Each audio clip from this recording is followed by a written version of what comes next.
تم تو اہل بیت کو مسلمان نہیں سمجھتے، سیدہ فاطمہ الزہرا رضی اللہ کو مسلمان نہیں سمجھتے، سیدنا حسن رضی اللہ کو مسلمان نہیں سمجھتے، سیدنا حسین رضی اللہ کو یہ مسلمان نہیں سمجھتے۔ جو مسلمان نہیں سمجھتے وہ ہمیں کہہ رہے ہیں ان کا اجماع حجت نہیں ہے، یہ کیسی بات کر رہے ہیں آپ لوگ؟ عتیق مولوی صاحب ذرا اس کی وضاحت کیجیے۔ میں اس کا حوالہ دیتا ہوں بھائیان، آپ نے بہت ہاں جی میں نے بہت بڑی بات کی ہے اور ان کی کتاب سے کی ہے، اپنی بات سے نہیں کی۔ حیات القلوب ملا باقر علی مجلسی کی جلد 2 صفحہ 923، اس کے اوپر لکھا ہے کہ رسول اللہ صلی اللہ علیہ وسلم کے بعد صرف 4 بندے مسلمان رہے، باقی سب مرتد ہو گئے۔ ہاں جی یہ تو آپ بھی ریف چل، تو اس 4 کے مرتد ہو گئے نا باقی، تو سیدہ فاطمہ کدھر گئی رضی اللہ عنہا، سیدنا حسن رضی اللہ کدھر گئے، سیدنا حسین رضی اللہ عنہ کدھر گئے، حضرت عباس رضی اللہ کدھر گئے، ازواج مطہرات کدھر گئی؟ یہ سب کے بارے میں کیا کہہ رہے ہیں آپ؟ ہمیں اجماع کا حجت کے بارے میں بات کرتے ہیں۔ 4 مسلمان کون ہیں جن کا ذکر ہے؟ سیدنا سلمان، سیدنا علی رضی اللہ عنہ، سیدنا ابو ذر رضی اللہ عنہ، سیدنا مقداد رضی اللہ عنہ، یہ انہوں نے لکھا ہوا ہے۔ ٹھیک، تو جو ہمیں اجماع کا تانا دیتے ہیں یہ تو ان کا اسلام نہیں مانتے، یہ تو ان کو مسلمان نہیں مانتے، یہ تو ان کو مرتد مانتے ہیں۔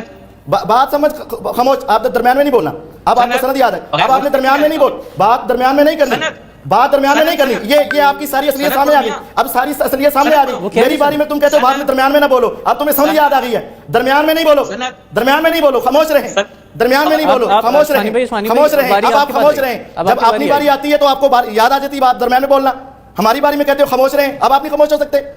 بالکل یہ ہمارا اہل بیت سے محبت کا تقاضا ہے کہ آپ تو ان کو مسلمان نہیں سمجھتے، آپ تو ان کو کافر سمجھتے ہو، مرتد سمجھتے ہو، اور ان کے اجماع کی بات کرتے ہو، اور پھر ہمیں کہتے ہو۔ آپ نوٹ کر لیں عثمانی بھائی، آپ نوٹ کریں، اپنی بات اپنی باری میں کریے گا۔ آپ یہ کہیں کہ ملا باقر علی مجلسی صاحب نے غلط کہا ہے، کہیں ان کے اوپر کفر کا فتویٰ لگائیں، جس نے ان کو اہل بیت کو کافر کہا کہو اس کو کافر، تب میں سمجھوں گا تم اس کی سند مانتے ہو نہیں مانتے۔ لکھو دوسرا حوالہ، تفسیر برہان جلد 2 صفحہ 308، تفسیر ہے قرآن کی تمہارے نزدیک، تفسیر برہان میں کہا ہے صرف 4 مسلمان باقی سارے مرتد۔ تیسرا حوالہ لکھو، تفسیر عیاشی جلد 1 صفحہ 181 پر لکھا ہے صرف 4 مسلمان باقی سارے مرتد۔ میں ان سے پوچھتا ہوں، 3 حوالے دیے ہیں، اگر آپ کہو گے تو 40 حوالے بھی دے سکتا ہوں جناب، 40 حوالے بھی دے سکتے ہیں ہم، صرف 3 حوالے دیتے ہیں۔ تم اجماع کی بات کرتے ہو، تم تو ان کا ایمان نہیں مانتے، اور پھر کہتے ہو کہ یہودیوں نے کہا تھا ہم اللہ کو دیکھ کر ایمان لائیں گے۔ یہ تمہارے ہی بڑوں کی عادت ہے کہ تم بھی ایسے ہی کریں گے، آپ ایسی باتیں ٹچکریں اگر کریں گے تو مجھے آپ سے بہت زیادہ آتی ہیں، لیکن میں نے یہ تیسری ٹچکر پر آپ کو جواب دیا، پہلی 2 پر میں نے آپ کو جواب نہیں دیا۔ اچھا، میں نے آصف بھائی ابھی تک کوئی حدیث بغیر تحکیم کے بیان کی ہے؟ کوئی دعویٰ میں نے بغیر دلیل کے رکھا ہے؟ یہ کہہ رہے ہیں کہ بات سمجھ نہیں آتی تو ہم سے پوچھیں۔ حضرت عائشہ البدایہ والنہایہ میں کیا کہتی ہیں؟ ورتدت العرب، عرب مرتد ہو گئے رسول کے بعد، بعد وفات نبی لما مات النبی۔ اب عرب میں تو سب آتے ہیں، آپ کے سارے صحابہ عربی تھے، ہندی تھے، کون تھے؟ عربی تھے نا، تو وہ کہہ رہی عرب مرتد ہو گئے۔ اس کا حوالے رکھ لیں نا، تو میں بھی رکھ رہا ہوں، اب جواب دیں گے اس کا کہ عرب کیسے مرتد ہو گئے، صحابہ سارے اس میں آتے ہیں، کوئی چیز نہیں کی۔ جو علامہ نے بات کی ہے، جو ہمارے ہاں روایات ہیں، ان سے ذرا یہ بھی پوچھ لیتے ہیں نا، میں اس لیے کہتا ہوں حدیث فہمی نہیں ہے تو لوگوں کو غلط فہمی میں ڈالیں گے۔ حدیث کا معنی آصف بھائی آپ بھی ذرا توجہ سے سنیں تاکہ بعد میں آپ کو سوال کرنے کی نوبت نہ پڑے۔ مرتد کا مطلب یہ ہے، میں تھوڑا قریب آ کے زیادہ اونچا بول رہا ہوں تاکہ سمجھ میں آ جائے۔ مرتد کا معنی یہ ہے کہ یہ لوگ مرتد ہو گئے۔ کیا مطلب ہے مرتد ہو گئے؟ مطلب کیا اس کا؟ مطلب یہ ہے جس نے انہوں نے اہل بیت کو شامل کر دیا، مجھے تو تعجب اس چیز پہ ہے، اس کو شامل کر دیا۔ بھائی مراد یہ ہے کہ یہ لوگ امیر المؤمنین کی ولایت کا جو اقرار کیا تھا اس سے خارج ہو گئے۔ بولنا نہیں، مولوی صاحب وہیں پہ ہو جائیں سکوت۔ کوئی نہیں بول رہا، جو وہ سٹارٹ کیا تھا ایسے ہے، پوسٹ بنایا تھا، تبھی کہہ رہا ہوں، پوسٹ بنایا تھا نا۔ سنیں اس لیے تو کہتا ہوں ویڈیو سامنے پتہ چل جاتا ہے۔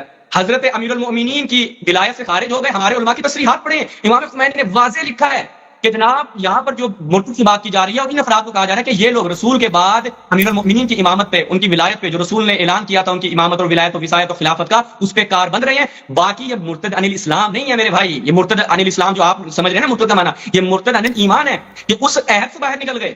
اور اس میں صحابہ کی بات ہو رہی ہے، نہ کہ آپ جن کو اہل بیت جس کی ایمان جس کی ولایت سے نکل رہے ہیں اس کو بھی شامل کر رہے ہیں۔ مجھے تو تعجب ہے اس بات میں بھائی، حدیث پوری پڑھا کریں، باتیں پوری پڑھا کریں، سیاق و سباق پورا پڑھیں گے سمجھ بھی آئے گا کہ آپ کو۔ آپ نے جو مرتد والی بات کی تھی، آپ سمجھے، آپ نے کہا مرتد کا مطلب یہ ہے، اب اس کا جواب نہیں آیا تھا۔ کہتے ہیں مرتد کا مطلب یہ ہے کہ انہوں نے ولایت علی کا انکار کیا تھا، ایمان کا انکار نہیں۔ یہ کتنا بڑا دھوکہ ہے جناب۔ اگر ولایت علی کا ہو تو پھر 4 جو مسلمان ہیں، سیدنا علی کو بھی تم کہہ رہے ہو، وہاں لکھا ہے صرف 4، سیدنا علی رضی اللہ عنہ، سیدنا مقداد رضی اللہ عنہ، سیدنا سلمان رضی اللہ عنہ، سیدنا ابو ذر غفاری رضی اللہ عنہ۔ اگر ولایت کا انکار ہو تو کیا یہ اپنی ولایت کا اقرار کر رہے ہیں اور کہہ رہے ہیں وہ 4؟ جب تم 4 مانتے ہو، چلو ایمان کا نہ صحیح، آپ اپنی کتابوں کے معنی خود بیان کر سکتے ہیں، آپ کو پورا حق ہے۔ آپ نے کہا ایمان نہیں، ولایت کا انکار، اس کا مطلب آپ یہ کہنا چاہتے ہیں سیدہ فاطمہ الزہرا رضی اللہ عنہا نے ولایت کا انکار کیا؟ آپ یہ کہنا چاہتے ہیں سیدنا حسن رضی اللہ نے اپنے والد کی ولایت کا انکار کیا؟ آپ یہ کہنا چاہتے ہیں سیدنا حسین رضی اللہ نے ان کی ولایت کا انکار کیا؟ کیا آپ یہ کہنا چاہتے ہیں کہ سیدنا عباس رضی اللہ نے ان کی ولایت کا انکار کیا؟ کیا آپ یہ کہنا چاہتے ہیں سیدنا عقیل رضی اللہ نے ان کی ولایت کا انکار کیا؟ کیا آپ یہ کہنا چاہتے ہیں کہ سیدنا جعفر رضی اللہ کی ساری اولاد نے ان کی ولایت کا انکار کیا؟ یہ کہنا چاہتے ہیں آپ؟ اگر آپ کی یہی مراد ہے، ہاں آپ کو کھلی چھٹی ہے، آپ اپنی روایات کا جو مرضی مفہوم لیں، لیکن اس مفہوم میں بھی تو آپ کے کفر واضح ہو رہا ہے، آپ اہل بیت کی گستاخی ثابت کر رہے ہیں آپ۔ بھائی جان، ایک تو آپ نے کہا کہ حضرت علی رضی اللہ عنہ کی بات کہاں سے آ گئی؟ حضرت علی کی بات نہیں ہے، مجھے تو تعجب ہے کہ حضرت علی کو کیوں اس میں کر رہے ہیں۔ جب آپ نے چاروں میں حضرت علی کو شامل کیا، اگر حضرت علی رضی چاروں میں شامل ہیں تو باقی اہل بیت بھی کرنے چاہیے تھے، اور اگر اہل بیت کے علاوہ کی بات ہو رہی ہے تو پھر سیدنا علی رضی کو بھی اس میں سے مائنس کرنا چاہیے تھا۔ جب آپ نے ایک اہل بیت کا نام لیا اور باقی اہل بیت کا انکار کیا تو پھر اس کا مطلب ہے کہ آپ اس اہل بیت کے بارے میں باتیں کرتے ہیں۔ اور جو آپ نے بات کی ورتدت العرب، عرب مرتد ہو گئے، ٹھیک ہے، ایک جگہ پر ایک عام لفظ آیا اور دوسری جگہ پر خاص لفظ آ گیا تو عرب سے مراد مانع زکات ہو گئے۔ ایک عموم ہے، ایک خصوص ہے، عموم کے ساتھ خصوص کو ملاؤ، بانا واضح ہو گیا۔ قرآن مجید میں آیا ہے کہ مردار حرام ہے اور دوسری جگہ پر آ گیا مچھلی مر جائے تو حلال ہے، عموم اور خصوص ملا دیا گیا۔ اب آپ کے ہاں صرف 4 کا لفظ ہے، 4 یہ عدد ہے، عدد میں حصر ہوتا ہے۔ بھائی جان آپ کو تو حصر نہیں ملا، میں بتاتا ہوں حصر کیسے ہوتا ہے۔ انما کا کلمہ آئے حصر ہوتا ہے، نفی کے بعد الا آئے حصر ہوتا ہے، یا عدد آ جائے حصر ہوتا ہے۔ جب 4 کہیں گے تو 5 نہیں ہے، 4 کہیں گے تو 3 نہیں ہے۔ جب آپ نے کہا صرف 4 اور صرف نہ بھی لفظ وہاں بولیں، 4 کا لفظ بول دیں، ویسے صرف کا بھی لفظ ہے، صرف کا بھی لفظ ہے، اور جب 4 بول دیں تو حسر آ گیا۔ آپ نے جو یہاں اہل بیت کی گستاخیاں کی ہیں، آپ ان کے پہلے ایمان کو مانیں، اس کے بعد آپ پھر ان کے احادیث ہمیں ثابت کریں جہاں سے بات شروع ہوئی تھی۔ اچھا، مرتد میں عموم خصوص کی بات کی آخری، وہ بھی سن لیں بھائی۔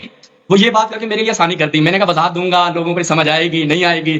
بھائی جو عموم خصوص وہاں پہ ہے، حضرت زہرا سلام اللہ علیہا امام حسن حسین کو لے جا کر انصار کے دروازے کھٹکھٹا رہی ہیں کہ کیا تم نے انسیتم یوم غدیر خم، کیا تم غدیر خم کو بھول چکے ہو؟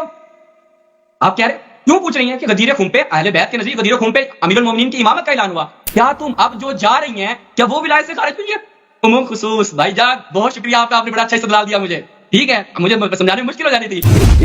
اس کا اتھینٹک حوالہ چاہیے، حوالہ ہو اور اس کی سند درست ہو، ایک بات۔ دوسری بات یہ، اگر آپ اس کو صحیح سمجھتے ہیں تو پھر تو آپ کی باتوں میں تناقض آ گیا۔ وہاں کہا گیا کہ صرف 4 اور آگے پوچھا گیا کہ عمار بن یاسر رضی کے بارے میں کیا ہے؟ انہوں نے کہا سچ پوچھو تو جن کے بارے میں یقین ہے وہ صرف 4 ہے۔